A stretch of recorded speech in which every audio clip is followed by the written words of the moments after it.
Marcia. Hi. Thank you so much for meeting me this morning. I'm excited to interview you. Well, thank you, Brenda. I appreciate your time, and we're looking forward to hearing about the birth of the bag. All right. So with that, I'm just going to let you tell the story. It's a great story that I love to share every chance I get.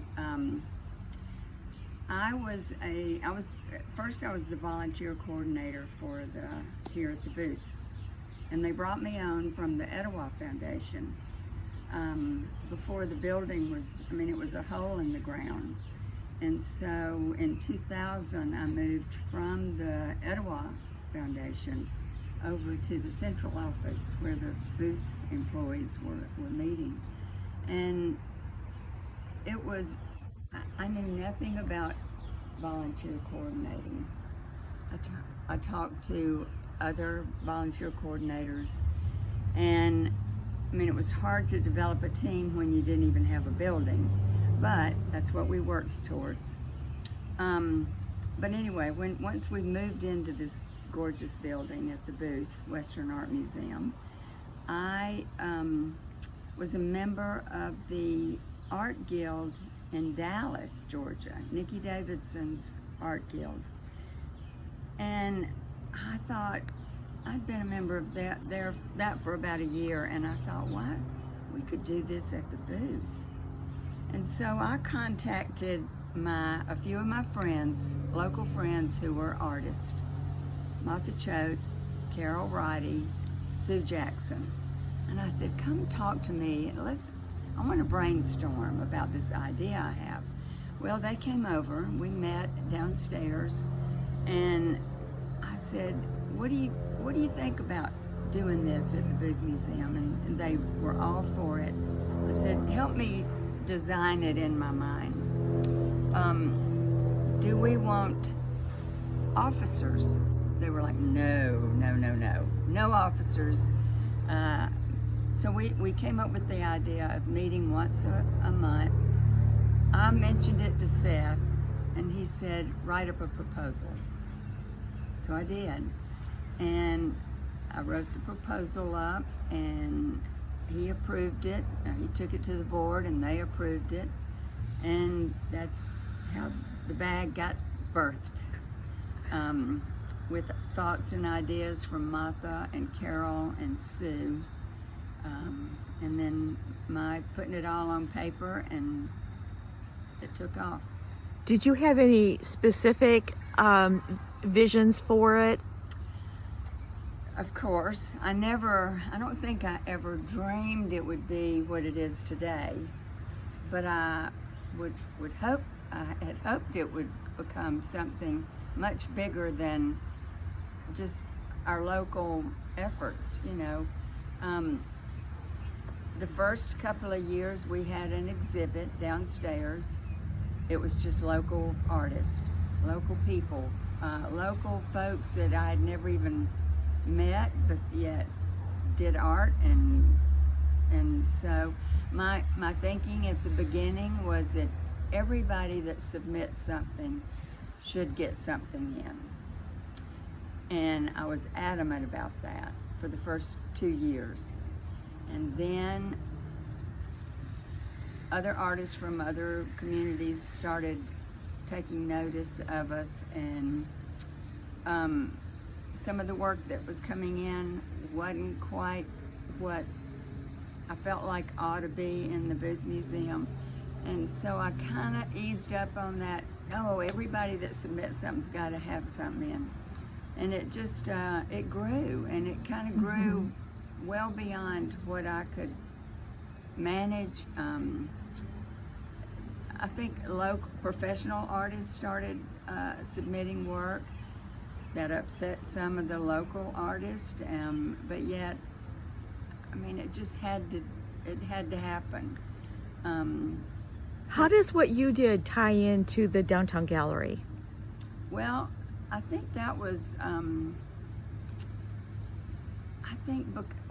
don't know. I think the Downtown Gallery probably was a result of us creating the Booth Artists Guild and the Booth Photography Guild. Nice. Now, I do wonder if after the Booth Artists Guild started, if the photographers associated with the booth thought, we could have a guild.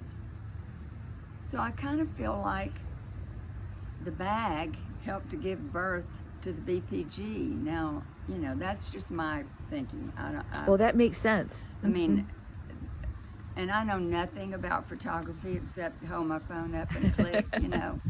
So the first time they met, Seth had me sit in on that meeting, and I thought, oh my gosh, I am out of my league here.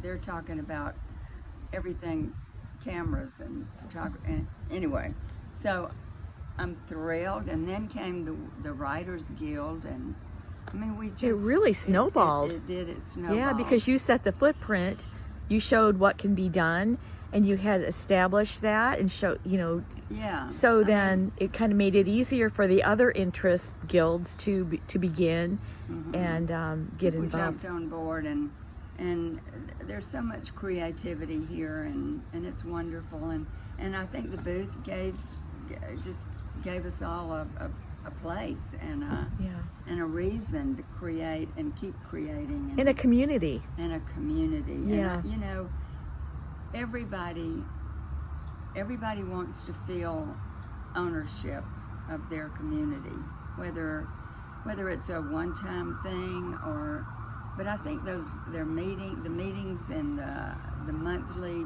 get-togethers they have, I think that's so important. It is, and I think it's important, even though we do have it on Zoom now, and but I do feel there's nothing that can replace person-to-person contact, Right. seeing people, getting to know them, and so I know I encourage people to come to the meetings, even though they can watch it on Zoom, and maybe you can add your thoughts about that. Well, I haven't experienced a Zoom bag meeting myself. I still go to Nikki Davidson's art class on Thursday nights, and that's when the bag, you moved the meetings to Thursday, I believe, didn't? Yes, it was moved to Thursday when Right. we came into When the you Bergman came to the- Theater. Yeah. And so I haven't made one in person Yeah. or in a Zoom meeting, but but I understand what you're saying. I loved it when we met at the Teacher Resource Center, and you knew everybody, and even when the new people came in, you got to know them, and you could put a name with the painting that you had seen last year, and there's something to be said about community and just learning from each other. Absolutely. And what I did find, for the most part, artists are usually so willing to share. Absolutely. Always. Some of the best workshops I took and helped coordinate were the ones that the artist, they gave you all the tricks of the trade that they had learned. And I just thought that is so neat. For the most part, they want you to succeed. I was just going to say, I feel like we all want, because when we see other people succeed, we know that that's achievable for us. Yeah. And so I think that there's just that common passion that we share as creative individuals, that we, you know, my favorite saying is, a rising tide floats all boats, or you can say it vice versa, how John F. Kennedy said it, but you know, I think that's true. Right, When we help one another rise, we all rise. Amen. That's so true. So I hope that you can make some of our forthcoming lunch and learns that we're in the process of planning, and perhaps you would like I'd to love to host one time here at the booth, and you know, we would encourage everyone to come out to those if you can. They will be, you know, in the afternoon, and we are looking forward to that. What other things would you like to share? We've got a couple minutes left. I think that came to the last reception when I retired in 2018. As a retirement gift, they honored me with the Marcia Dillard Award of Excellence, and for the bag exhibit. And so I'm very honored and very touched to have that. But it concerned me a couple of weeks ago when there were so many people there that didn't know me and I didn't, and they wonder, well, who's Marcia Dillard, you know? So I appreciate the fact that we're doing this interview, and maybe enough people will see it so they'll know, oh, okay. Yeah. But it's so important that we find ways to build relationships with each other. It doesn't matter if they live in Atlanta or wherever and they're shipping their art here, if it gets accepted. You know, it's good to put a face to a name and just help build this community up.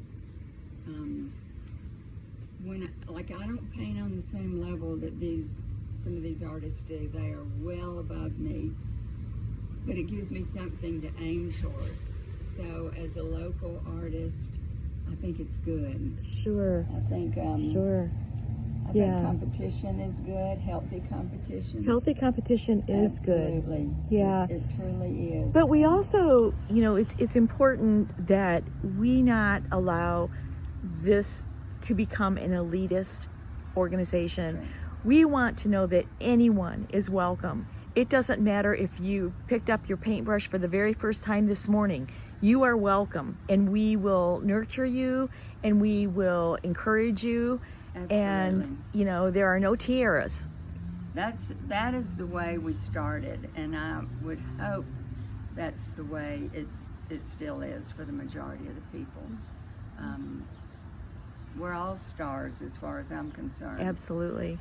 Well said. You know. Marcia, thank you so very much again for meeting me today and sharing your story. And I know that our membership, those who don't know who you are, they will now. And we are so grateful for what you did in starting this and having that vision. Thank you. Thank you.